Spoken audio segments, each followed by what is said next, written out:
बिस्मिल्लाहिर्रहमानिर्रहीम। अस्सलाम वालेकुम। जादू टोना और तावीज़ वगैरह जैसी चीज़ें हमारे मुआशरे में एक नासूर बनती जा रही हैं। लोग इन काले अमल करने वालों के चुंगल में फंसकर अपनों की जिंदगियां बर्बाद कर रहे हैं। हमारे घर में कभी किसी ने तावीज़ वगैरह का तसव्वुर भी नहीं किया था और ना ही हम ऐसी चीज़ों पर यकीन रखते थे, मगर जो वाक़यात हमारे ख़ानदान के साथ पेश आए और जिस तरह देखते देखते हमारा घर जन्नत के नमूने से दुखों का मरकज़ बना, उसने हमें बहुत कुछ सोचने पर मजबूर कर दिया है। और यूं लगने लगा है कि काले अमलियात की दुनिया के स्याह दिलों वाले लोग घरों को बर्बाद करने के लिए इन ओछे हथकंडों का सहारा लेते हैं और ले रहे हैं। अम्मी ने हम बेटियों से ज़्यादा अपने भाई की बेटियों से मोहब्बत की, उनको उनकी औकात से ज़्यादा अहमियत दी, प्यार दिया। लेकिन अम्मी के इन्हीं भाइयों ने अपनी बेटियों के साथ मिलकर अम्मी की जान ले ली। कहानी है तो बहुत लंबी और रुला देने वाली, लेकिन मैं ज़रा मुख्तसर से बयान करूँगी ताकि मेरे साथ आप लोग भी मेरी इस कहानी को पढ़कर रोए मत। मेरे वालिदैन ने भाइयों की शादियाँ कर दी क्योंकि हम बहनें अपने भाइयों से बहुत छोटी थीं।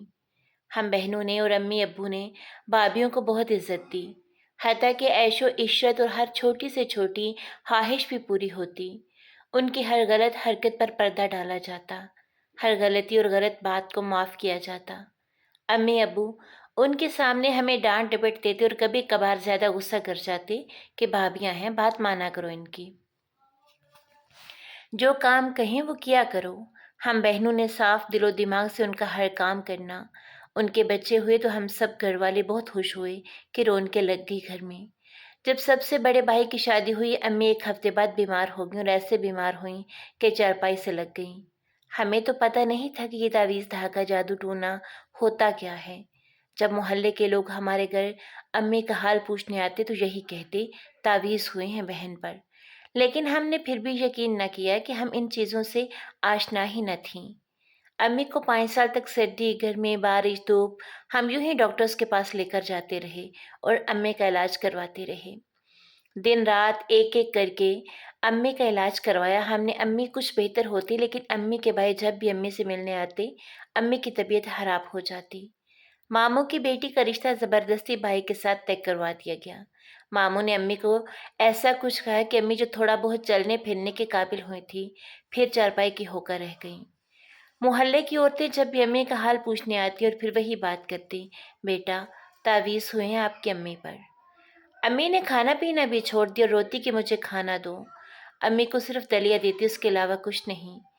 अम्मी की बीमारी का सफ़र ऐसे ही चलता रहा। उसके बाद मामू ने हम बहनों पर तावीज़ करवाए और हम बीमार हो गई। खैर, हमारी बीमारी का सफ़र भी ऐसे ही चलता रहा और अब तक चल रहा है। बात हो रही थी भाइयों के बच्चों की। अम्मी अपने पोते पोतियों के साथ बेइंतहा प्यार करती थीं।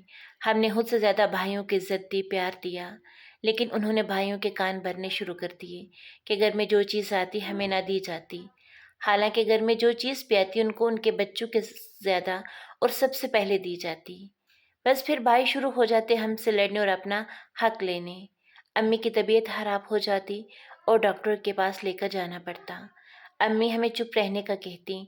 हमने तकरीबन अम्मी की बात को 10 साल तक पल्ले से बांध रखा कि चुप रहना है, सब्र करना है, लेकिन भाइयों ने पूरा घर सर पर उठाए रखा। 10 साल दिन रात लड़ाई झगड़े फसाद होते रहे, लेकिन हमने फिर भी कोई बात ना कही कि भाई नाराज़ ना हो जाएं।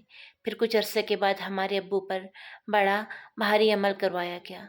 अब्बू पर तावीज़ करवाए गए, लेकिन अल्लाह ने उनको ज़िंदगी देनी थी और अब्बू बच गए। ताहम ऐसे ही तावीज़ चाचू और चाची पर भी करवाए गए।